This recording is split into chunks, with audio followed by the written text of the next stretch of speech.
ఈరోజు ఇద్దరు మాట్లాడారు అధ్యక్ష. ఒకరు రమేష్ గారు మాట్లాడారు, ఇంకోటి ఇజ్రాయెల్ గారు మాట్లాడారు.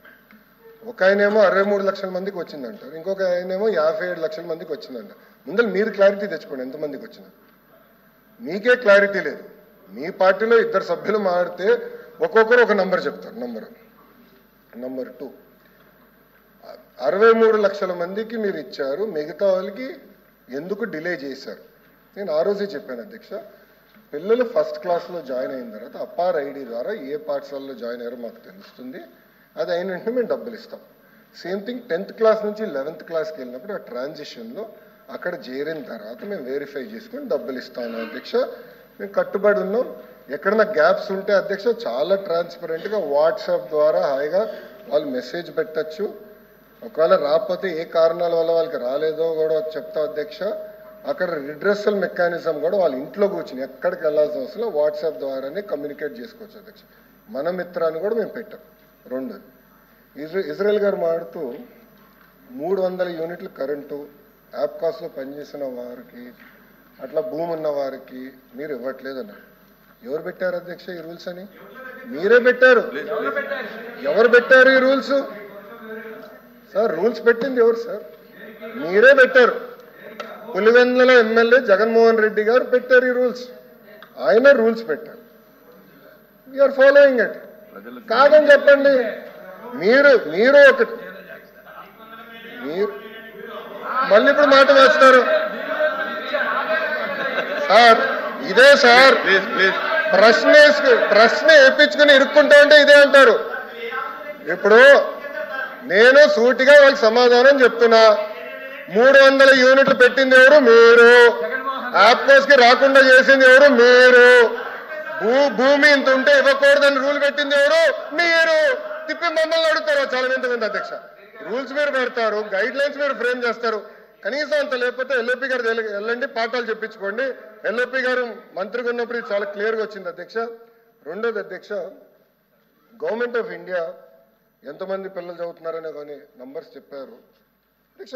ప్రాసెస్ ఫాలో అయ్యాం. అర్హులందరికీ మేము ఇస్తున్నాం, దాంట్లో ఎలాంటి డౌట్ లేదు.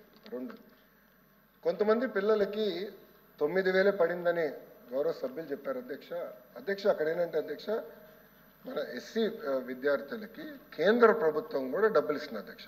ఆ రెండు జోడించి ఆ డబ్బులు వేస్తాం అధ్యక్ష. సో మన వాటా అంటే ఆంధ్ర రాష్ట్ర వాటా మేము వేసాం అధ్యక్ష. కేంద్ర ప్రభుత్వం ఇచ్చే నిధులు కేంద్ర ప్రభుత్వం ఇస్తుంది అధ్యక్ష. దానివల్ల కొంచెం టైం డిఫరెన్స్ అనేది ఉంది అధ్యక్ష. ఇది వాస్తవం. About 30 to 45 days time difference ఉంది అధ్యక్ష. అంతేగాని పిల్లలకి మేము డబ్బులు వేసేది ఎలాంటి సందేహం లేదు. అర్హులందరికీ డబ్బులు ఇస్తామని ఈ సభాముఖంగా నేను తెలుపుతున్నాను అధ్యక్ష. అదేవిధంగా అధ్యక్ష, రమేష్ గారు మాట్లాడుతూ నెలకి 15,000 రూపాయలు వాళ్ళు ఇచ్చారంటున్నారు అధ్యక్ష. ఇచ్చింది సంవత్సరానికి 13,000 రూపాయలు అధ్యక్ష. అది కూడా మళ్ళీ చివరి సంవత్సరంలో ఇంకొక 500 తగ్గించారు అధ్యక్ష. ఇచ్చింది 4 సంవత్సరాలు అధ్యక్ష. మేము కట్టుబడి ఉన్న కార్యక్రమానికి తప్పనిసరిగా ప్రతి సంవత్సరం తల్లికి వందనం ఎంతమంది అర్హులు ఉందో అంతమంది అర్హులకి ఇస్తాం అధ్యక్ష. ఇజ్రాయెల్ గారు మాట్లాడుతూ రేషన్ కార్డు లేకపోతే మీరు ఇవ్వట్లేదు అంటారు అధ్యక్ష. ఎట్లా ఇవ్వాలి అధ్యక్ష? అడిగేదానికి కూడా ఉండాలి. ఏదో బేసిస్ ఉంటుంది అధ్యక్ష. ప్రభుత్వము ఒక కార్యక్రమం చేయాలంటే బేసిస్ ఉంటుంది. రేషన్ కార్డు లేదంటున్నారు. ఎస్, కూటమి ప్రభుత్వ అధికారంలోకి వచ్చిన రేషన్ కార్డులు కూడా ఇచ్చాం అధ్యక్ష. కొత్త కార్డులు డిజైన్ చేసాం. ఏ రాజకీయ నాయకుడు ఫోటో కూడా లేదు అధ్యక్ష. ఆ రేషన్ కార్డులో డిజిటల్ స్మార్ట్ కార్డు ఇచ్చాం. నీట్గా గవర్నమెంట్ ఆఫ్ ఆంధ్రప్రదేశ్ లోగో పెట్టి కార్డు ఇస్తున్నాం. కార్డు వచ్చిన తర్వాత అర్హులు ఎవరు ఉంటే మిస్ అయి ఉంటే తప్పనిసరిగా ఈ తల్లికి వందనం వర్తించే బాధ్యత మేము తీసుకుంటాం అధ్యక్ష. సార్ ఇంకోటి ప్లీజ్ గత ప్రభుత్వంలో ఈ పారిశుద్ధ్య కార్మికులకి ఎగ్జామ్స్ ఉండేదండి. అంటే మెమో ద్వారా గైడ్లైన్స్లో మార్చారు. శానిటరీ వర్కర్స్కి అవుట్సోర్సింగ్ వాళ్ళకి అందరికీ కూడా ఈ యొక్క తల్లికి వందనం కానీ లేకపోతే అప్పుడు అమ్మఒడి కానీ వచ్చేది. కానీ ఇప్పుడు శానిటరీ వర్కర్స్ కూడా రావట్లేదు. అదేమన్నా మీరు దాన్ని సరి చేయగలుగుతారా అధ్యక్ష? ఆశా వర్కర్స్, దాని తర్వాత పారిశుద్ధ్య కార్మికులు, అంగన్వాడీ వర్కర్స్ విషయంలో అధ్యక్ష మేము డిస్కస్ చేస్తున్నాం. ఇది గతంలో కూడా నేను చెక్ చేశాను అధ్యక్ష. చాలా స్పష్టంగా మీరు చూస్తే అంటే గతంలో పారిశుద్ధ్య కార్మికులకి రిలాక్సేషన్ ఉంది కదండి? లేదు అధ్యక్ష. ఉందండి, జీవో ఉంది, మెమో ఉంది. ఇక్కడ ఏం రాస్తుంది అధ్యక్ష? Government employment, no member in government service / pension schemes sanitation workers and low-income government employees earning below 10,000 in rural areas and 12,000 in urban areas are exempted from the ineligibility rules of Talliki Vandanam. మేము ఇచ్చాం అధ్యక్ష, ఇది కూటమి ప్రభుత్వ అధికారులకు వచ్చింది ఇచ్చింది అధ్యక్ష. మళ్ళీ చదువుతాను అధ్యక్ష. No members in government service / pension schemes అర్హులు కాదు, కానీ sanitation workers and low income government employees earning below 10,000 in rural areas or 12,000 in urban areas are exempted from the ineligibility rules of Talliki Vandanam. So rural ఏరియాస్లో 10,000 కన్నా తక్కువ జీతం వస్తే తల్లికి వందనం వర్తిస్తుంది అధ్యక్ష. అర్బన్లో 12,000 రూపాయల కన్నా తక్కువ వస్తే జీతం తల్లికి వందనం వర్తిస్తుంది అధ్యక్ష. ఆల్రెడీ ఇది మేము డబ్బులు ఇస్తాం జరిగింది అధ్యక్ష. ఇది చాలా క్లారిటీగా ఆల్రెడీ వర్తిస్తుంది అధ్యక్ష, వాళ్ళకి అందజేస్తున్నాం అధ్యక్ష. అంటే ఎలాంటి డౌట్ లేదు సార్. అది కాదు, ఇప్పుడు మున్సిపాలిటీస్లోను వాటిల్లోనూ అర్బన్లో 18,000 ఇస్తున్నారు అవుట్ సోర్సింగ్లో. మీరు 12,000 పెడితే వాళ్ళకి ఎలా వర్తిస్తుందండి? కరెక్ట్ అధ్యక్ష. మేము గైడ్ లైన్స్ ఫ్రేమ్ చేశాము, గతంలో కూడా గైడ్ లైన్స్ ఫ్రేమ్ అయ్యాయి. మున్సిపాలిటీస్ లో 12,000 లేదు కదండి. మేము పెంచాం అధ్యక్ష, వచ్చినది మేము పెంచాం. అది కాదు, 12,000 జీతాలు కూడా మేము పెంచాం అధ్యక్ష. అవును, జీతం పెరిగింది కదండి. కరెక్ట్ సార్, మేము జీతాలు మేము పెంచాము, కొన్ని గైడ్ లైన్స్ ప్రకారం మేము వెళ్తున్నాము అధ్యక్ష. నన్ను పూర్తి చేయనియండి ప్లీజ్. మాడమంటారా? మీరు మాడతాను కూర్చుంటారు, నో ప్రాబ్లం. మాట్లాడమంటే ఎల్ఓపి గారు కొంచెం కంట్రోల్ చేయండి, మీ మనుషుల్ని కొంచెం కంట్రోల్ చేయండి సార్. సార్ ఇప్పుడు నేనేది ఏంటంటే అధ్యక్ష, అంగన్వాడీ వర్కర్స్, ఆశా వర్కర్స్ కూడా మమ్మల్ని అడిగారు, అది మేము టేకప్ చేస్తాం అధ్యక్ష. I stand corrected in the house. పారిశుద్ధ్య కార్మికులు టోటలీ ఎగ్జామ్ చేశాం అధ్యక్ష, ఆల్రెడీ ఎగ్జామ్ చేశాం. రావట్లేదండి, ఆల్రెడీ ఎగ్జామ్ చేసాం. మీరు కొంత వివరాలు పంపించండి అధ్యక్ష, నోట్ ద్వారా పంపిస్తాం. I stand corrected. తర్వాత అంటే గైడ్ లైన్స్ ఇది ఉన్నాం, తర్వాత మేము ఎగ్జామ్ చేసాము. ఐ స్టాండ్ కరెక్టెడ్ ఉంది, 100% ఎగ్జామ్ చేసాం. ఎగ్జామ్ చేసినట్టు ఏమి జీవో రాలేదు కదా, జీవో కానీ మెమో కానీ రాలేదు. ఇచ్చాం సార్, అది మెమో ఇచ్చేసాం సార్, అది డబ్బులు కూడా వేసాం సార్. ఎంతమంది పారిశుద్ధ్య కార్మికులకి డబ్బులు ఇస్తాం కూడా ఆ మెమో ఉంటే నాకు ఒకటి ఇమ్మనండి. We will table it in the house అధ్యక్ష. ఎంతమందికి ఇచ్చాం పేమెంట్ అనేది హౌస్ లోకి మేము ఇస్తాం అధ్యక్ష. థ్యాంక్ యూ ఎల్ఓపి గారు. అధ్యక్ష, ఇప్పుడు మంత్రి గారు చెప్తున్నప్పుడు అదే పారిశుద్ధ్య కార్మికుల దగ్గర మళ్ళీ తిరిగి వారు రీకన్సల్ట్ చేసుకొని చెప్పారు. It's okay, fine. దాంట్లో there is no dispute, there is no clarity, there is no issue. రెండో విషయంకి వస్తేప్పటికి వారు చెప్పినంతలోనూ ఎప్పుడు ఇచ్చి దగ్గర 2 నెలలు ప్రోగ్రామ్ స్టార్ట్ అయ్యి 2 months అయింది. ఈ వాటికి ఉన్న రాష్ట్రంలో ఉన్న ఏదైతే మీరు ఏ సంఖ్యకి ఇచ్చారు, ఏదైతే కేంద్ర రాష్ట్ర ప్రభుత్వాలు వచ్చి కాంబినేషన్తో మేము ఇస్తున్నామన్నామో అది ఇప్పటికొచ్చి రాలేదనే విషయాన్ని చాలామంది చెప్తున్నారు. వాళ్ళకి ఏమైనా ఈ రోజుకి కంప్లీట్ అయిందా, ఇంకా కేంద్ర ప్రభుత్వం డబ్బు ఇంకా పెండింగ్ ఉందా, ఉంటే ఆ నెంబర్ ఎంత ఉంది అది దయచేసి ఆ నెంబర్ క్లారిటీ ఇస్తే అది బాగుండేది. ఇప్పుడు వచ్చి మీరు చెప్పిన దాన్ని మొత్తం విన్నాను నేను. ఎక్కడా కూడా ఈ రోజుకి ఎంతమంది అధికారులకు ఇచ్చారనేది ఎక్కడా కూడా నెంబర్ చెప్పలేదు మీ నోటితో. దాంతోపాటు కేంద్రం ఎంత గ్యాప్ ఉందనేది ఆ నెంబర్ కూడా చెప్పలే. దయచేసి ఆ ఇన్ఫర్మేషన్ చెప్పండి, లేకపోతే పంపించండి. మంత్రి గారు.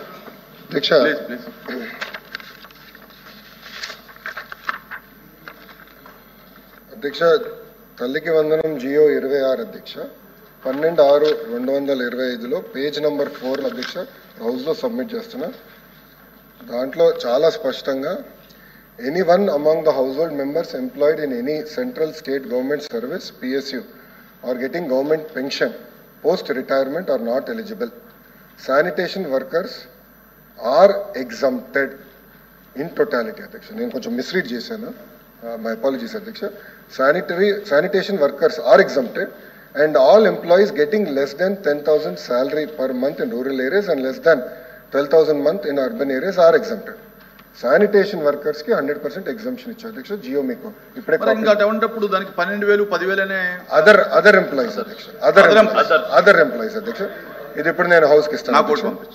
అదేవిధంగా అధ్యక్ష, గౌరవ ఎల్ఓపి గారు అడిగారు అధ్యక్ష, కేంద్ర ప్రభుత్వ ఎగ్జాక్ట్ నంబర్స్ నా దగ్గర లేదు అధ్యక్ష, దాని గురించి నేను ఎల్ఓపి గారు పంపిస్తే కేంద్ర ప్రభుత్వం నుంచి రావాల్సిన నిధులని వచ్చేసినాయి అధ్యక్ష. ఇప్పుడు అధ్యక్ష మేము ఒకటి డిస్కషన్ చేస్తున్నాం, ఫైనాన్స్ మంత్రి గారు కూడా ఉన్నారు. ఆశా వర్కర్సు, అంగన్వాడీ వర్కర్సు వచ్చి నన్ను కలిశారు అధ్యక్ష. అది కూడా మమ్మల్ని కూడా ఎగ్జామ్ చేయమని వాళ్ళు కోరుతాం జరిగింది అధ్యక్ష. మేము తప్పనిసరిగా అది క్యాబినెట్లో డిస్కస్ చేసి తగిన నిర్ణయం మేము తీసుకుంటాం. Okay. Question number 13941 minister for human resources.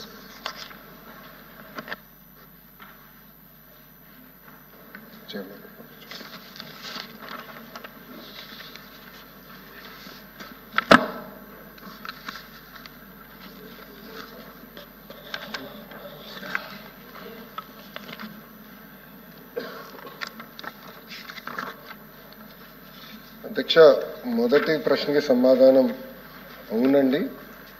కావాల్సిన పర్మిషన్లు, అప్రూవల్స్ గత బ్యాచ్లు కూడా 6/8/2025 నాడు తీసుకుంటాం జరిగింది. రెండో ప్రశ్నకి సమాధానం అవునండి. మొదటి 2 బ్యాచ్లు పడుతున్న ఇబ్బందులన్నీ 6/8/25 నాడు ఆ సమస్యను పరిష్కరిస్తాం జరిగింది. మూడో ప్రశ్నకి సమాధానం వివరాల్ని ఎనెక్షర్లో పొందుపరచడం జరిగింది.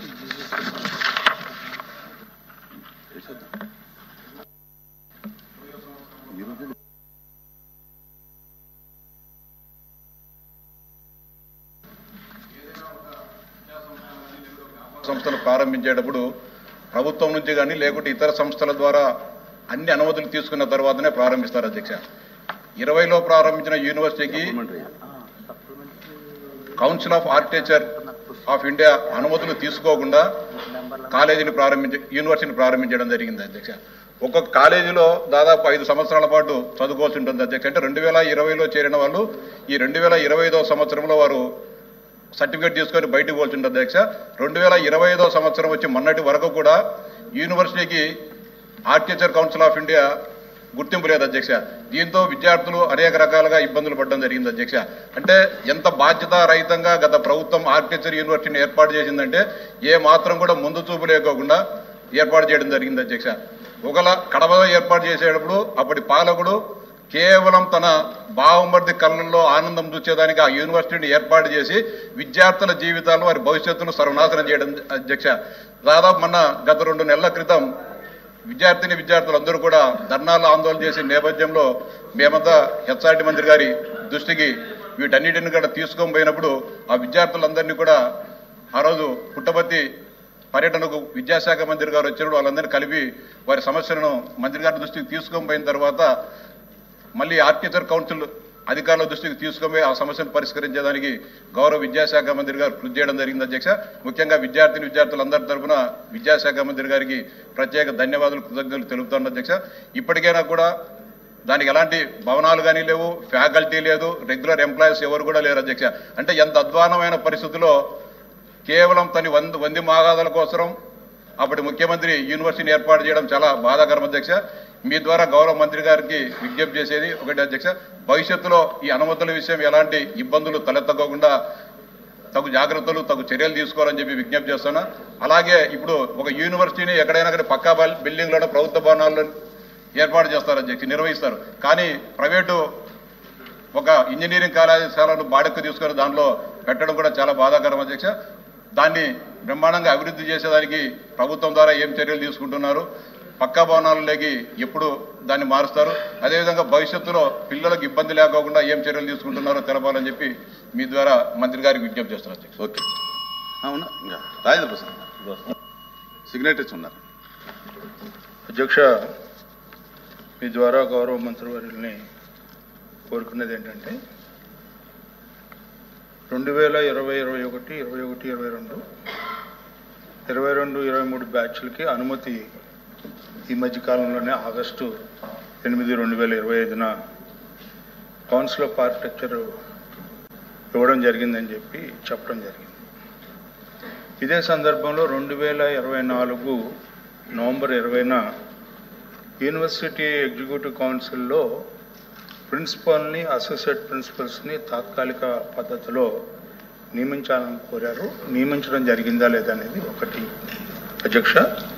రెండోది, గత ప్రభుత్వంలో ఇచ్చిన రెగ్యులర్ అధ్యాపక నియామకాన్ని ఆ నోటిఫికేషన్ని ఆంధ్రప్రదేశ్ హైకోర్టు స్టే ఆర్డర్ ఇవ్వడం జరిగింది అధ్యక్ష. ఆ స్టే ఆర్డర్ ఏ స్థితిలో ఉంది, ఎలాంటి పరిస్థితిలో ఉంది అక్కడ, ఎందుకంటే ఇది మొట్టమొదటి కాలేజీగా పేర్కొనబడతా ఉంది.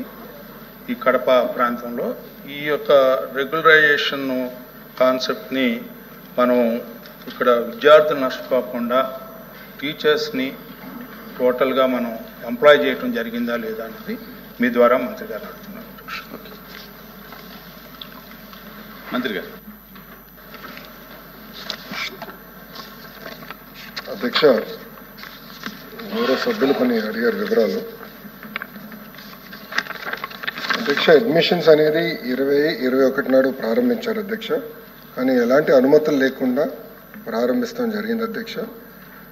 మన విద్యార్థులందరూ కూడా వచ్చి నేను కమలాపురంకి వెళ్ళినప్పుడు కూడా పుట్టపర్తికి వెళ్ళినప్పుడు అక్కడ వచ్చి కలుస్తాం జరిగింది అధ్యక్ష. అధ్యక్ష, విచిత్రం ఏంటంటే నాకు గత ప్రభుత్వం పర్మిషన్లు తీసుకోలేదు ఈ యూనివర్సిటీ ఏర్పాటు చేశారు. కానీ విద్యార్థులు మాజీ ముఖ్యమంత్రి గారిని కలిసేదానికి వెళ్ళినప్పుడు మా పైన దాడి చేశారు అధ్యక్ష. ఏదో మేము అన్యాయం చేస్తున్నాం. ఇది ఎంతో న్యాయమో దయచేసి ఇక్కడ ఉన్న సభ్యులందరూ కూడా ఒకసారి గమనించారు. ఆర్టికల్స్ కూడా నా దగ్గర ఉన్నాయి అధ్యక్ష.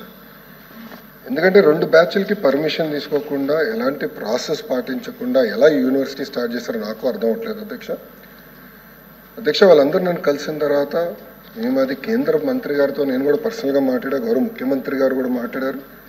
ఇది సీరియస్గా ఎట్టి పరిస్థితుల్లో పిల్లలు ఇబ్బంది పడకూడదని మేము వాళ్ళ దృష్టికి తీసుకొచ్చిన తర్వాత ఇమ్మీడియట్గా, ఎందుకంటే ఆంధ్ర రాష్ట్రంలో డబుల్ ఇంజిన్ సర్కార్ ఉంది, కేంద్రంలో కూడా తెలుగుదేశం పార్టీ ఎన్డీఏలో భాగస్వామి, Bharatiya Janata party, Janasena party, TDP 3 పార్టీలు కలిసికట్టుగా ముందరికి వెళ్తున్నాం. కనుకనే ఈరోజు ఇలాంటి కొన్ని ఇబ్బందికరమైన గత ప్రభుత్వం తీసుకున్న నిర్ణయాలు కూడా మేము సరిదిద్దగలుగుతున్నాం అధ్యక్ష.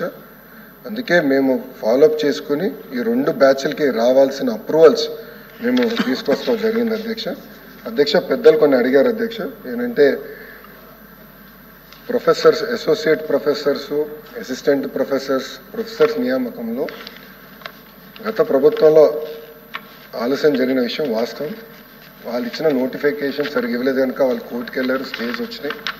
ఇప్పుడు ఆ స్టేజ్ అని వెకేట్ చేయించి ఆ నోటిఫికేషన్ అనేది చేయాల్సిన అవసరం ఉంది. సుమారుగా 4300 పోస్టులు అనుకుంటా దేర్ ఆఫ్ ఈ లీగల్ ట్యాంగిల్స్లో ఉన్నాయి అధ్యక్ష.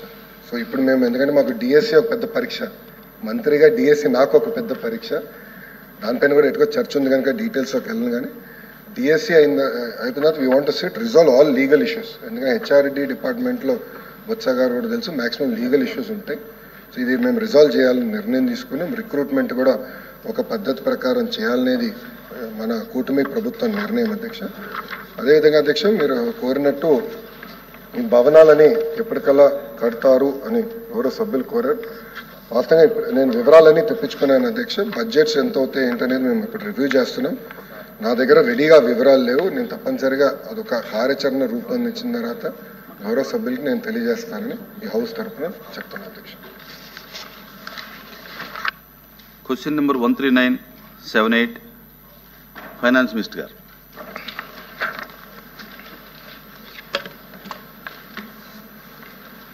ఏ ప్రశ్నకు సమాధానం?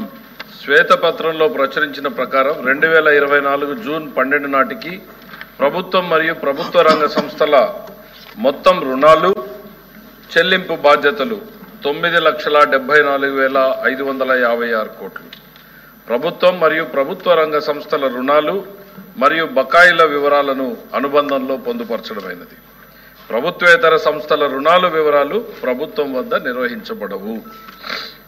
బి ప్రశ్నకు సమాధానం. ప్రభుత్వ రుణాలను అసలు వడ్డీ చెల్లింపులతో సహా ద్రవ్యలోటును పూరించడానికి ఉపయోగించడమైనది. ప్రభుత్వ రంగ సంస్థల రుణాలను రెవెన్యూ మరియు మూలధన వ్యయాల కోసం వినియోగించడమైనది. ప్రస్తుత ఆర్థిక సంవత్సరంలో 25-26 ఆగస్టు 30 వరకు తీసుకున్న రుణాల వివరాలను ఈ కింది విధంగా ఉన్నాయి. ఆన్సర్ షీట్లో చాలా డీటెయిల్డ్ టేబుల్ ఇచ్చాం సార్. ఫర్దర్గా ఏమైనా డౌట్స్ ఉంటే అనెక్షర్ కూడా వెనక్కి ఇచ్చాం, ప్రశ్నించవచ్చు. అరుణ్ కుమార్ గారు.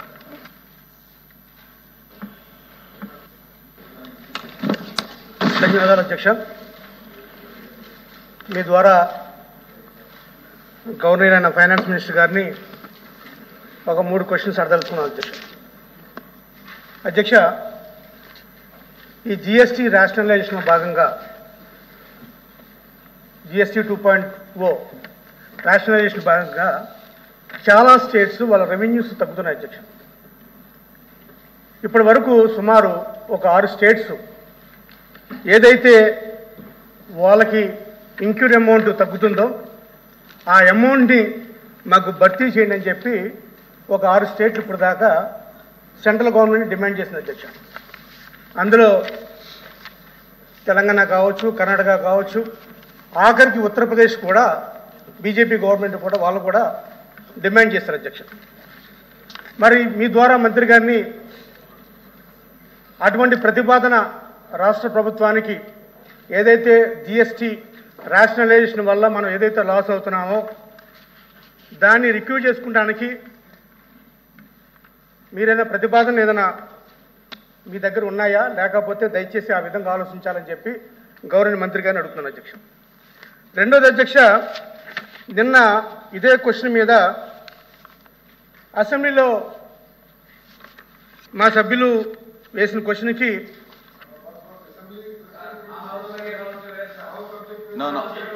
ఆ హౌస్లో ఇక్కడ ప్రస్తావించాలి అధ్యక్ష. ఓకే అధ్యక్ష కరెక్ట్.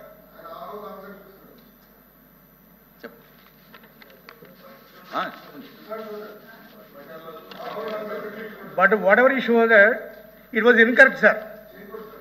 చేయకూడదు, ఆ సభలో దాన్ని ఇక్కడ ప్రస్తావించకూడదు. Okay that's fine. సరే అధ్యక్ష, సరే అధ్యక్ష, ఆ హౌస్లో ఏం అబద్ధాలు చెప్పారని మాట్లాడను. ప్లీజ్ మీరు కావాల్సింది ఏంటి అడగండి సార్. మూడో క్వశ్చన్ అధ్యక్ష,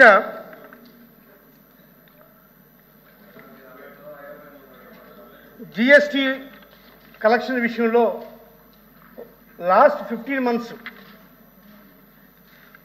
గత ప్రభుత్వంతో పోల్చుకుంటే ఈ ప్రభుత్వంలో గత 15 నెలలు జిఎస్టీ కలెక్షన్స్ ఎంత మేరకు రాష్ట్ర ప్రభుత్వానికి వచ్చింది,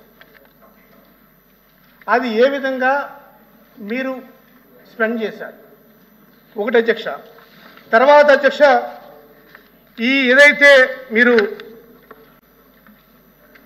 ఈ 1.5 సంవత్సరంలో ఎంతైతే అప్పు చేశారో ఆ అప్పుని దేని మీద స్పెండ్ చేశారు, దానికి ఇంట్రెస్ట్ ఏంటి, దాని మెచ్యూరిటీ పీరియడ్ ఏంటి, ఏ స్కీమ్స్ మీద ఎంత ఖర్చు పెట్టారనేది వివరంగా మంత్రి గారిని ఇవ్వాల్సిందిగా కోరుతున్నాను అధ్యక్ష.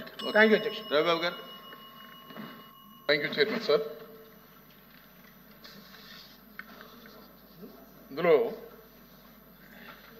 2025-26 ఆర్థిక సంవత్సరంలో చేయదలిసిన అప్పుల మొత్తం ఈ ఆర్థిక సంవత్సరంలో ఇప్పటి వరకు తీసుకున్న రుణాలు మొత్తం ఎంత అనేది ఒక ప్రశ్న అధ్యక్ష. మంత్రి గారు వీటికి సూటిగా సమాధానం చెప్పాలని గౌరవమైనటువంటి ఫైనాన్స్ మినిస్టర్ గారిని కోరుతున్నాం అధ్యక్ష. ఈ 15 నెలల కాలంలో బహుశా భారతదేశ చరిత్రలో ఏ రాష్ట్రం చేయని విధంగా 2,09,085 కోట్ల రూపాయలు అప్పు చేశారు అధ్యక్ష. అంటే నెలకు వచ్చేటప్పటికి 13,939 కోట్లు అవుతుంది అధ్యక్ష. రోజుకి 449 కోట్ల రూపాయలు అవుతుంది అధ్యక్ష. గంటకు 18,73 లక్షల రూపాయలు ఈ ప్రభుత్వం అప్పు చేస్తుంది అధ్యక్ష. ఎన్నికల సందర్భంలో కూటమి నాయకులు రాష్ట్ర వ్యాప్తంగా తిరిగి సంపద సృష్టించి జగన్మోహన్ రెడ్డి గారి ప్రభుత్వం చేస్తున్నటువంటి సంక్షేమ కార్యక్రమాలకి ఇంకా ఎక్కువగా చేస్తాం అని ఊరూరా తిరిగి ప్రచారం చేశారు అధ్యక్ష. కానీ ఇవాళ సూపర్ 6 పేరుతోటి ఆ హామీలు అసంపూర్తిగా చేస్తూ పండుగ కార్యక్రమాలు నిర్వహించుకునే కార్యక్రమం కూడా భారీగా చేస్తారు అధ్యక్ష. ఇదే సరైనటువంటి సమాధానం అధ్యక్ష. మేము అడిగేది ఈ 15 నెలల కాలంలో 2,10,000 కోట్ల రూపాయలు ఈ ప్రభుత్వం అప్పు చేసింది. ఈ అప్పు దేని మీద ఖర్చు చేశారు, ఆ వివరాలు ప్రభుత్వం దగ్గర ఏమైనా ఉన్నాయా ఇందులో కొన్ని వివరాల్లోకి వెళ్తే ప్లీజ్ ప్లీజ్ ప్లీజ్ అధ్యక్ష, వివరాలు వివరాలు మీరు మేము అడిగిందే చెప్పండి. చెప్తున్నాం మేము అడిగిందే మీ చెప్తున్నాం క్వశ్చన్ ఏంటి చెప్పండి. బడ్జెట్ అప్పులు మొత్తం కూడా 1,33,202 కోట్లు చేశారు అధ్యక్ష. అలాగే బడ్జెట్ అప్పులు 44,383 కోట్ల అధ్యక్ష. అలాగే కేవలం రాజధాని అప్పులు ప్రపంచ బ్యాంకు ద్వారా 15,000 కోట్లు, హట్కో ద్వారా 11,000 కోట్లు, జర్మనీ సంస్థ ద్వారా 5,000 కోట్లు, మొత్తం కలిపి 31,000 కోట్లు అప్పు చేస్తారు అధ్యక్ష. ఈ 2 లక్షల కోట్లు దేని మీద ఖర్చు చేశారో గౌరవ ఫైనాన్స్ మంత్రి గారిని స్పష్టంగా అడుగుతున్నాం అధ్యక్ష. ప్లీజ్ కూర్చో.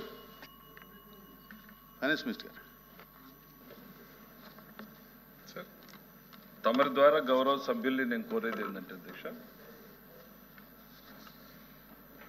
మీరు ప్రశ్న వేసింది ఈ రాష్ట్ర ప్రభుత్వానికి సంబంధించి లోన్స్ ఎంత ఉన్నాయి అనేటువంటిది ప్రశ్న అధ్యక్ష. గౌరవ సభ్యులేమో జిఎస్టీ గురించి అడిగారు అధ్యక్ష. కనెక్టెడ్ కాదు, కానీ గౌరవ సభ్యులు అడిగారు కాబట్టి బ్రాడ్గా చెప్పాల్సింది ఏంటంటే అధ్యక్ష, 6 రాష్ట్రాల్లో 8 రాష్ట్రాలు దీన్ని వ్యతిరేకించాయి అనేటువంటిది మేము గర్వంగా చెప్తున్నాం అధ్యక్ష. ఈ జిఎస్టీ ప్రతిపాదనలు సామాన్యుడికి బాధ్యతను బరువుని తగ్గించే రకంగా పెట్టిన ఈ ప్రతిపాదనలను మొట్టమొదటిసారిగా బేషరతుగా మద్దతు తెలిపిన రాష్ట్రం ఆంధ్రప్రదేశ్ రాష్ట్రం, చంద్రబాబు నాయుడు. ఆర్థిక శాఖ ఒక 8,000 కోట్ల రూపాయల నష్టం వస్తుంది అన్నప్పుడు గౌరవ ముఖ్యమంత్రి గారు చెప్పింది 8,000 కోట్ల రూపాయలు రాష్ట్ర ప్రజలకు మిగులుతుంది కదా అనేటువంటిది. మా ప్రభుత్వ ఆలోచన అది అధ్యక్ష. దేశంలో 6 కాంగ్రెస్ పార్టీలు, 6 రాష్ట్రాలు కాంగ్రెస్ పాలిత రాష్ట్రాలు, తెలంగాణ కావచ్చు, ఇతరులు కేంద్ర ప్రభుత్వాన్ని అడిగారు అధ్యక్ష. గౌరవ సభ్యులు యూపీ చెప్పారన్నారు అధ్యక్ష, అది కరెక్ట్ కాదు అధ్యక్ష. యూపీ చాలా one of the first states to support అధ్యక్ష దీని మీద. సో అది జిఎస్టీకి సంబంధించినటువంటిది. జిఎస్టీ గత 15 నెలలుగా అనేటువంటిది month by month, year on year పెరుగుతూనే ఉంది అధ్యక్ష. లాస్ట్ 3 మంత్స్ 20% జిఎస్టీ గ్రోత్ ఈ స్టేట్లో రిజిస్టర్ అయింది అధ్యక్ష. మీరు జిఎస్టీ మీద డీటెయిల్డ్ క్వశ్చన్ అయింది, సపరేట్గా వీల్ హ్యావ్ ఎ డిస్కషన్. రెండవది రవిబాబు గారు అడుగుతూ అప్పులు మొత్తం ఎంత అనేటువంటిది అడిగారు అధ్యక్ష. వారేవో ఫిగర్స్ చెప్తా ఉన్నారు అధ్యక్ష. వారిలాగా వారు రాసుకున్నటువంటి ఈరోజు పేపర్లో రాసుకున్నట్టుగా నేను సంఖ్యలు చెప్పలేను అధ్యక్ష. నేను చెప్పిన దానికి ప్రతిదానికి కూడా అధ్యక్ష కింద సోర్స్ కోట్ చేశాను అధ్యక్ష.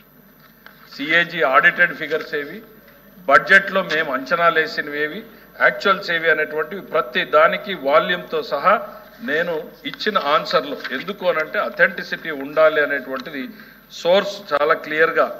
ఏజీ ఫైనాన్స్ అకౌంట్స్ ఒకటి రాశాను అధ్యక్ష. వాల్యూమ్ 6 బడ్జెట్ ఇన్ బ్రీఫ్ ఒకటి రాశాము అధ్యక్ష. యాజ్ పర్ డేటా సబ్మిటెడ్ మేము పిఏజీకి ఇచ్చాము. ఇంకా కొన్ని ఆడిట్లో ఉన్నాయి లాస్ట్ ఫైనల్ ఇయర్స్, కానీ మేము ఇచ్చిన ఫిగర్స్ ఏవి అనేటువంటివి ప్రతి దాన్ని కూడా స్టార్ మార్క్ వేసి, హ్యాష్ మార్క్ వేసి, డబుల్ స్టార్ వేసి మెన్షన్ చేసాం అధ్యక్ష. ఎందుకు అనంటే అథెంటిసిటీ ఉండాలి.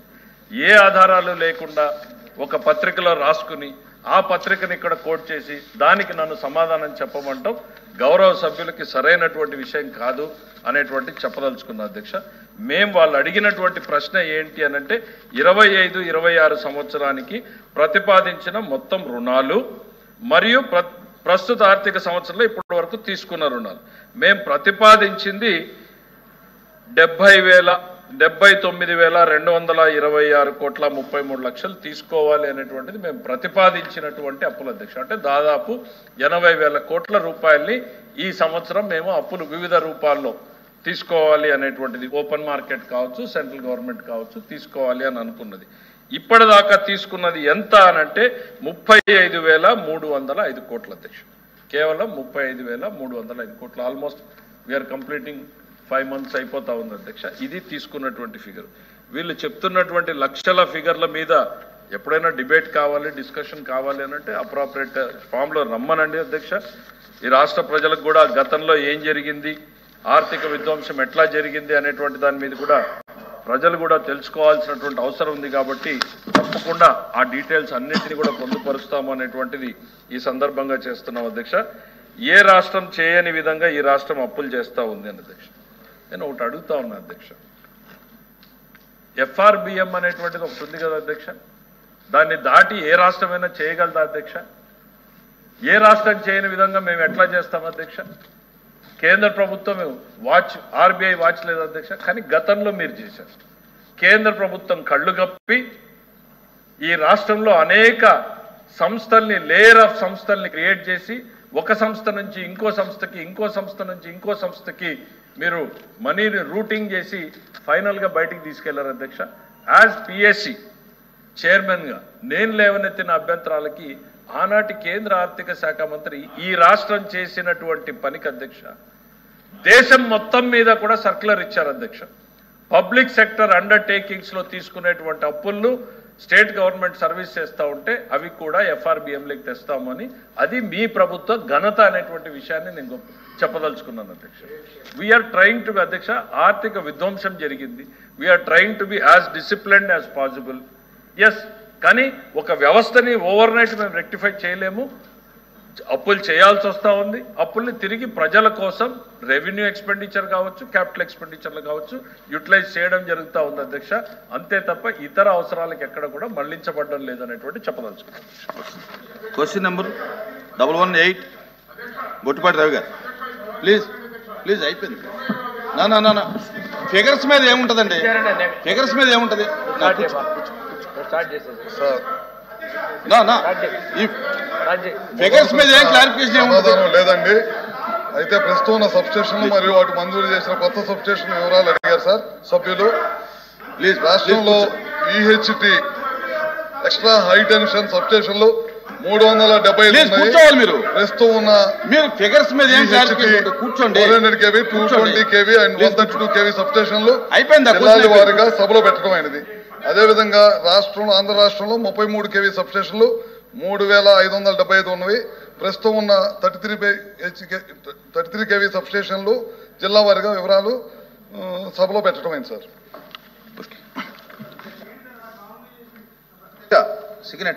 Signatory okay okay. బేదార్ వచ్చింది కదా ఫస్ట్. అధ్యక్ష, గత ప్రభుత్వ నిర్వాహకం వల్ల 5 సంవత్సరాల్లో మనం చూసాం అధ్యక్ష, విద్యుత్ రంగం పూర్తి స్థాయిలో సంక్షోభంలో నెట్టబడి దాదాపు 9 సార్లు విద్యుత్ ఛార్జీలు పెంచిన విషయం అందరికీ తెలిసిందే అధ్యక్ష. దానికి సంబంధించి నా క్వశ్చన్ ఏంటంటే, దాదాపు రాష్ట్రంలో 33 kV కానీ 133 kV కానీ ఎక్కడ కూడా లేవు అధ్యక్ష. మరి మీ ద్వారా మంత్రి గారు నేను అడిగేది ఏంటంటే,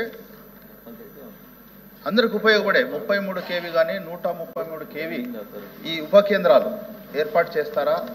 జిల్లాల వారీగా వివరాలు తెలపాల్సిందిగా కోరుతున్నాను అధ్యక్ష. రాజశేఖర్ గారు.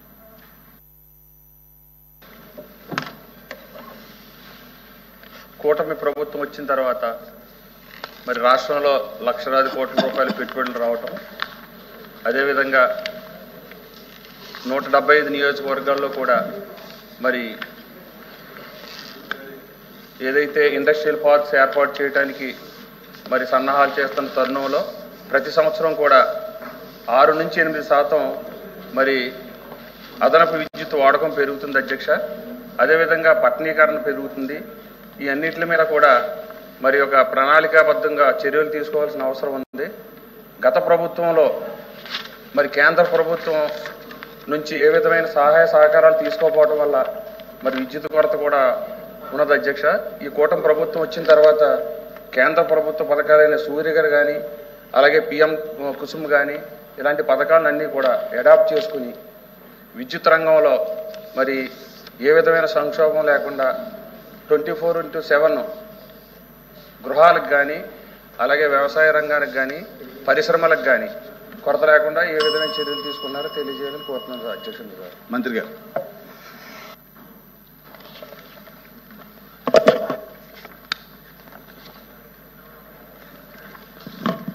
బిటి నాయుడు గారు, అదేవిధంగా రాజశేఖర్ గారు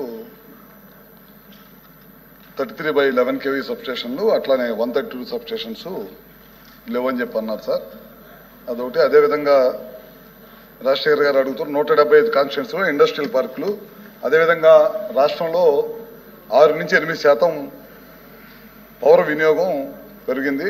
దీనికి సంబంధించిన వివరాలు అడిగారు సార్. ఒకసారి 72,600 మెగా వోల్ట్స్ యాంపియర్ ట్రాన్స్ఫర్మేషన్ కెపాసిటీతో రాష్ట్రంలో ట్రాన్స్కో పరిధిలో 375 సబ్స్టేషన్స్ ఉన్నాయి సార్. 33. అదేవిధంగా వీటిలో 400 kV సబ్స్టేషన్స్ 18 ఉన్నాయి సార్. అదేవిధంగా 220 kV సబ్స్టేషన్స్ 113, 132 kV సబ్స్టేషన్స్ 244 ఉన్నాయి సార్. దీని ద్వారా మనం మ్యాక్సిమం డిమాండ్ అయిన 13,712 మెగావాట్లు మరియు 263.25 మిలియన్ యూనిట్ల విద్యుత్తును వినియోగాన్ని అందుకోగలుగుతున్నాం సార్.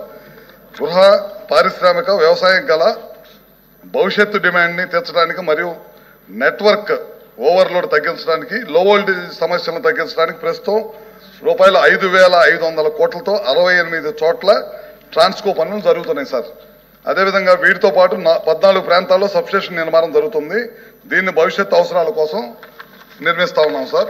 అదే కాకుండా ఈ పనులు 6% నుంచి 8% వరకు కాంపౌండ్ యాన్యువల్ గ్రోత్ రేట్ను దృష్టిలో ఉంచుకొని పనులు చేపడుతున్నాం సార్. దశల వారీగా పనులన్నీ జరుగుతూ ఉన్నాయి. ఈ పనులన్నీ కనుక పూర్తయితే దాదాపు లో వోల్టేజ్ సమస్య పరిష్కారం దశగా పనిచేస్తుంది. అదేవిధంగా మీకు ఎగ్జాంపుల్గా 132 kV substation Bundumalli and 400 kV substation Enamalli పూర్తయితే అమలాపురం మమ్మిడివారంలో లో వోల్టేజ్ సమస్య తగ్గిపోతుంది సార్. అదేవిధంగా 220 kV సబ్స్టేషన్స్ బనవాసి అట్లానే అమంగళూరు గూడూరులో లో వోల్టేజ్ సమస్య తగ్గుతుంది సార్. ఇట్లా దాదాపు 14 చోట్ల సబ్స్టేషన్స్ 132 కానీ 220 కానీ అదేవిధంగా 400 kV సబ్స్టేషన్స్ అన్నీ కూడా పూర్తి చేసి తొందరలోనే ప్రజలకి దాదాపు 6 నుంచి 8% వినియోగం పెరుగుతుంది కాబట్టి దానికి అనుగుణంగానే సబ్స్టేషన్స్ ముందుగానే గుర్తించి ఎక్కడైతే డిమాండ్ ఉందో ఆ ప్రాంతాల్లో సబ్స్టేషన్స్ నిర్మాణం చేస్తా ఉన్నాం. ఏపీలో ఇండస్ట్రియల్ పాలసీ అదేవిధంగా క్లీన్ ఎనర్జీ పాలసీ వచ్చిన తర్వాత రాష్ట్రంలో చాలా పెద్ద ఎత్తున పరిశ్రమలు ఎంఓయూలు చేసుకుంటా ఉన్నాయి కాబట్టి ఆ పరిశ్రమలు వచ్చేటప్పటికి మనం పవర్ కూడా సిద్ధంగా ఉండాలనే ఉద్దేశంతో ఐటీ ఇండస్ట్రీస్ అదేవిధంగా ఎనర్జీ డిపార్ట్మెంట్ వాళ్ళందరూ కూడా అనుసంధానంతో ఎక్కడైతే ఫ్యూచర్ నీడ్స్ కోసం అవసరమో ఆ ప్రాంతాలన్నింటిలో కూడా సబ్స్టేషన్స్ నిర్మాణం కోసం ఈ ప్రభుత్వం చిత్తశుద్ధితో పనిచేస్తుంది. అదేవిధంగా 33 kV సబ్స్టేషన్స్ కూడా చాలా కొరత ఉన్నాయని చెప్పి ఇందాక నాయుడు గారు అంటా చెప్పారు. ఇప్పుడు ఈ ప్రభుత్వం అధికారంలోకి వచ్చిన తర్వాత కూడా 63 33 kV సబ్స్టేషన్స్ కూడా ఆల్రెడీ టెండర్ పిలిచాము, అయిపోయింది, పనులు జరుగుతూ ఉన్నాయి. ఇంకా ఎక్కడైతే లోడ్ ఉందో లోడ్ అవసరాల్లో ఉందో అక్కడ ఖచ్చితంగా సబ్స్టేషన్స్ నిర్మిస్తాము. దాంతోపాటు వైజాగ్ లాంటి సిటీల్లో పవర్ బ్రేకేజెస్ వచ్చినప్పుడు వర్షాలు కానీ మిగతా కారణాల వల్ల పవర్ బ్రేకేజ్ ఉన్నప్పుడు తక్షణమే దాని మీద ఇమీడియట్గా రెక్టిఫై చేయాలనే ఉద్దేశంతో స్క్వాడా సెంటర్ ఏర్పాటు చేసి దాని సిటీ పరిధిలో ఉన్న సబ్స్టేషన్స్ 90 నుంచి 110 సబ్స్టేషన్స్ పైన ఉన్నాయి. అన్నిటిని కూడా ఆఫీస్లో కూర్చొని మానిటరింగ్ చేసి గతంలో ఎక్కడన్నా చిన్న ప్రాబ్లం వస్తే అరగంట 30 గంట టైం పట్టింది. అది అన్నింటినీ కూడా అధిగమించడం కోసం ఎక్కడైతే సమస్యలు ఏమైతుందో అది ఆ మానిటరింగ్ చేసుకుంటే ఆ సమస్య దగ్గరికి వెళ్ళి పరిష్కార దశగా పనిచేయడానికి ఈ ప్రభుత్వం చిత్తశుద్ధిగా పనిచేస్తుంది.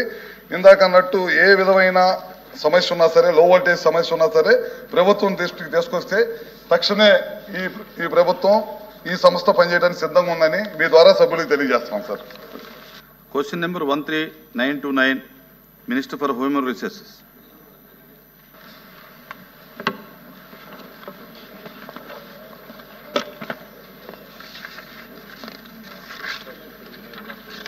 అధ్యక్ష, మొదటి ప్రశ్నకి సమాధానం ఏపీఎస్ ఈఆర్ఎంసీ చట్టం అనేది 2019లో ఎనాక్ట్ చేస్తాం జరిగింది అధ్యక్ష. రెండో ప్రశ్నకి సమాధానం ఈ ప్రశ్న ఉత్పన్నం కాదు. 3వ 4వ ప్రశ్నకి సమాధానం గైడ్ లైన్స్ ఫిక్స్ చేస్తూ ఆనాడు ఇచ్చిన GO number 53, 54 high court set aside చేస్తాం జరిగింది అధ్యక్ష.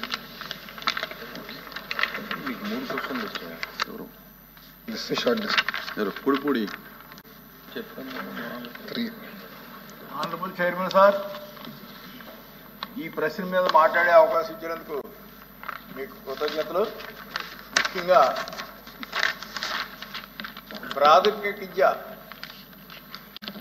ఇవాళ క్వాలిటీ ఎడ్యుకేషన్ ఇవాళ బీపీఎల్ లైన్కి అందుబాటులో లేకుండా పోయింది సార్. ఆవేళ రాజ్యాంగం రాసుకున్నప్పుడు ప్రజలందరికీ ఫ్రీ అండ్ ఫెయిర్ ఎడ్యుకేషన్ ఇస్తామని చెప్పి మనం రాజ్యాంగంలో పొందుపరుచుకున్న తర్వాత కాలంలో జనరల్ అగ్రిమెంట్ ఆన్ ట్రేడ్లో పెట్టడం వల్ల ఇది వాణిజ్య వస్తువు కింద మారిపోయి ఈవేళ బీపీఎల్ పేద బడుగు బలహీన వర్గాల్ని ఎస్సీలని బీసీలని కూడా ఒక అణుబాంబులాగా మరి విచ్ఛిన్నం చేస్తుంది. ఏ దేశాన్నైనా నాశనం చేయడానికి ప్రాథమిక విద్యని మన పిల్లలకి డినై చేస్తే ఆ దేశం సర్వనాశనం అయిపోతుందని చెప్పి ఇప్పుడు హిస్టోరియన్స్ చెప్పుకున్నారు. మరి ప్రభుత్వాలు, కేంద్ర ప్రభుత్వం కానీ మొత్తం భారతదేశంలోని విద్యా వ్యవస్థ అంతా కూడా చిన్నాభిన్నం చేసేస్తున్నటువంటి ఈ సమయంలో మరి ఈ సబ్జెక్ట్ మీద మరి రాష్ట్ర ప్రభుత్వం ముందుకు రావడం అనేది, మరి కమిటీ వేస్తామని చెప్పడం కూడా మరి ఒక బోల్డ్ స్టెప్ కింద మనం తీసుకోవాలి. ఈవేళ కార్పొరేట్ విద్యా వ్యవస్థలో కడుపులో ఉన్న బిడ్డ కూడా 3 లక్షలు 4 లక్షలు కూడా కట్టించుకున్నటువంటి కాన్వెంట్లు ఉన్నాయి, విద్యా వ్యవస్థ ఉంది. దీన్ని ప్రక్షాళన చేయాలంటే చాలా కమిట్మెంట్ కావాలా, వారి నుంచి వచ్చే ఒత్తిడి నుంచి ప్రభుత్వం లొంగకుండా ఉండాలా. ఈవేళ భారతదేశంలో ముఖ్యంగా ఆంధ్రప్రదేశ్లో కూటమి ప్రభుత్వంలో వీరు సభ్యులుగా ఉన్నారు కాబట్టి జనరల్ అగ్రిమెంట్ ఆన్ ట్రేడ్ నుంచి ఈ ప్రాథమిక విద్యని తొలగించాలని మీ ద్వారా మరి మంత్రి గారిని కోరుతున్నాను సార్. మరి దయించి ఇది ఇంత గొప్ప సబ్జెక్ట్ కాబట్టి దీంట్లో కమిటీ మెంబర్స్ని కూడా స్ట్రాంగ్ స్టేక్ హోల్డర్స్ ఇవ్వాల్సిందిగా, మరి కార్పొరేట్ సొసైటీల యొక్క వాళ్ళ కాలేజీల యొక్క ఒత్తిడిలు లొంగనటువంటి వారిని కమిటీలో ఉంటే మనం భారతదేశానికి అల్టిమేట్గా మన పిల్లలందరూ కూడా న్యాయం చేయొచ్చు. మరి ముఖ్యంగా ఈవేళ సూపర్ 4 అనే దానికంటే విద్యా వ్యవస్థ మీద మాత్రం సంపూర్ణంగా కనుక చేస్తే ఈవేళ ఎస్సీబీసీలని మనం అలాగే పేద బడుగు బలహీన వర్గాలని కూడా మనం ఈ దేశానికి సంపద కింద మార్చుకోవచ్చు సార్. అవుట్ క్లాస్ని మానేసి అలాగే నేపాల్ లాగా సివిల్ వార్ రాకుండా కూడా చూసుకోవచ్చు సార్. అంచేత దయించి నేను కోరేది ఏంటంటే కార్పొరేట్ విద్యా సంస్థలో మా ఎస్సీబీసీ పిల్లల్ని వేరే క్లాసులో కూర్చోబెట్టి క్వాలిటీ ఎడ్యుకేషన్ అందకుండా వాళ్ళు హ్యూమిలియేట్ చేస్తున్నారు సార్. ఈ విధానాన్ని మరి గౌరవ మంత్రివర్యులు, ఎందుకంటే యంగ్ అండ్ డైనమిక్ కాబట్టి వారే చర్య తీసుకుని దీన్ని అడ్డుకోవాల్సిందిగా కోరి ప్రార్థిస్తున్నారు. Thank you sir. మంత్రి గారు సార్, ఓన్లీ సిగ్నేటరీస్. అధ్యక్ష, నాణ్యమైన విద్య అందించాలని గౌరవ సభ్యులు చెప్పారు అధ్యక్ష. అందుకే అధ్యక్ష, కూటమి ప్రభుత్వం వచ్చిన తర్వాత 1 క్లాస్ 1 టీచర్ అనేది ప్రైమరీ స్కూల్స్లో అందజేయాలనేది ఒక లక్ష్యంగా పెట్టుకున్నాం. దాంట్లో మీరు చూస్తే 117 జియో వల్ల కేవలం 1200 పైచిలకు 1 క్లాస్ 1 టీచర్ పాఠశాలలు ఉంటే ఇప్పుడు సుమారుగా 9600 ప్రాథమిక పాఠశాలలు 1 క్లాస్ 1 టీచర్ అందజేశారు అధ్యక్ష. అంటే ఫస్ట్ క్లాస్కి ఒక టీచర్, సెకండ్ క్లాస్కి ఒక టీచర్, థర్డ్ క్లాస్కి ఒక టీచర్. బహుశా భారతదేశంలో ఏ రాష్ట్రం కూడా ఇంత సంఖ్యలో చేయలేదు అధ్యక్ష. అని మనం చేసాం అధ్యక్ష. అధ్యక్ష, మేము ఇప్పుడు కొన్ని నిర్ణయాలు తీసుకున్నాం అధ్యక్ష. అంటే లాస్ట్ టైం కూడా ఎడ్యుకేషన్ మీద సుదీర్ఘంగా షార్ట్ డిస్కషన్ జరిగింది. ఆనాడు ప్రతిపక్ష పార్టీ వాకౌట్ చేసింది అధ్యక్ష. కొన్ని విషయాలు దృష్టికి తీసుకొద్దామని అధ్యక్ష. గ్యారంటీడ్ ఎఫ్ఎల్ఎన్ మేము ఒక నిర్ణయం ఏం తీసుకున్నాం అంటే ప్రభుత్వ పాఠశాలలో we want to guarantee FLN. Learning outcomes రావాలి, అవుట్పుట్సే కాదు అవుట్కమ్స్ రావాలనేది ఒక లక్ష్యంగా పెట్టుకున్నాం. ఉపాధ్యాయులతో డైరెక్ట్గా మేము మాట్లాడుతున్నాం, వాళ్ళని మోటివేట్ చేస్తున్నాం. లెర్నింగ్ అవుట్కమ్స్ పైన ఎక్కువ శ్రద్ధ పెట్టాలనేది ఒక లక్ష్యంగా పెట్టుకున్నాం అధ్యక్ష. అది చేస్తున్నాం. దాని తర్వాత అధ్యక్ష, నైతిక విలువలు. సమాజంలో మార్పు రావాలంటే నైతిక విలువలు అనేది చాలా చాలా అవసరం. మహిళల్ని గౌరవిస్తాం కానివ్వండి, రాజ్యాంగంలో ఉన్న మన హక్కులు బాధ్యతల గురించి మాట్లాడతాం కానివ్వండి. అదేవిధంగా చాగంటి కోటేశ్వరరావు గారిని అడ్వైజర్గా క్యాబినెట్ ర్యాంక్ ఇచ్చి అడ్వైజర్గా నియమించి ఆయన రూపొందించిన పుస్తకాలని మేము ప్రింట్ చేసి పిల్లలకి ఈరోజు అందజేస్తున్నాం అధ్యక్ష. అధ్యక్ష, ఈ సభాముఖంగా చాగంటి కోటేశ్వరరావు గారిని మనం అభినందించాలి అధ్యక్ష. ఎందుకు చెప్తున్నానంటే ₹1 తీసుకోవట్లేదు అధ్యక్ష ఆయన ప్రభుత్వం నుంచి. నేను స్టన్ అయ్యా. కనీసం ఫోన్ కూడా తీసుకోవట్లేదు ప్రభుత్వం నుంచి. క్యాబినెట్ ర్యాంక్ అయి ఉండే వాహనం కానీ, జీతం కానీ, వాటర్ బాటిల్ కూడా తీసుకోవట్లేదు మా దగ్గర నుంచి. అందుకని సభాముఖంగా ఆయన అభినందించాలి. అద్భుతమైన పుస్తకాలు రూపొందించారు అధ్యక్ష. ఆ పుస్తకాలు మేము ప్రింట్ చేసి ఇప్పుడు పిల్లలకి అందజేస్తున్నాం అధ్యక్ష. క్వాలిటీ ఎడ్యుకేషన్ అనేది ఒక నిర్ణయం తీసుకున్నాం, అందించాలని అధ్యక్ష. అధ్యక్ష, learning outcomes ASER report, NAS report అధ్యక్ష. జనరల్గా దేశవ్యాప్తంగా 2 రిపోర్ట్స్ పెట్టెళ్తారు అధ్యక్ష. ఒకసారి చూస్తే ప్రాథమిక పాఠశాలలో ప్రైవేట్కి ప్రభుత్వ పాఠశాలకి లెర్నింగ్ అవుట్కమ్స్లో పెద్ద తేడా కనపడలా as per the report. It's a fact. ఆ రిపోర్ట్లో ఉంది అధ్యక్ష. సో అది మేము చాలా సీరియస్గా తీసుకుంటున్నాం అధ్యక్ష. గౌరవ సభ్యులు ఇప్పుడు ఒక మాట అన్నారు అధ్యక్ష, ఇది ఎస్సీ బీసీ పిల్లలకి ప్రత్యేకంగా సెపరేట్ క్లాస్ రూమ్స్ పెట్టారు కొన్ని ఇక్కడ అధ్యక్ష. అది కానీ ఇక్కడ జరిగి ఉంటే ఆ వివరాలు నాకు ఇవ్వండి. ఈ ప్రభుత్వం చాలా కఠినంగా మేము వివరిస్తాం. దాంట్లో ఎలాంటి డౌటే లేదు, సందేహం లేదు మా దగ్గర. నాకున్న సమాచారం మేరకు అది ఎక్కడ జరగట్లేదు. పొరపాటున ఇక్కడ జరిగిందంటే మటుకు మీరు వివరాలు ఇవ్వండి, చాలా ఫర్మ్గా నేను యాక్షన్ తీసుకుంటాను. ఒక్క సెకండ్ కూడా నేను ఆలోచించాను. ఎవరు స్కూల్ అవ్వచ్చు, ఎవరు కాలేజ్ అవ్వచ్చు, I don't care. Action will be firm. With regards to APMRC అధ్యక్ష, మ్యాటర్ ఇస్ సబ్జుడిస్, కోర్టులో ఉంది. కోర్టు నుంచి బయటకు వచ్చిన తర్వాత నేను ఎలాంటి యాక్షన్ తీసుకోగలుగుతా. అది మేము లీగల్గా ఎట్లా చేయాలో అది మేము టేకప్ చేస్తాం.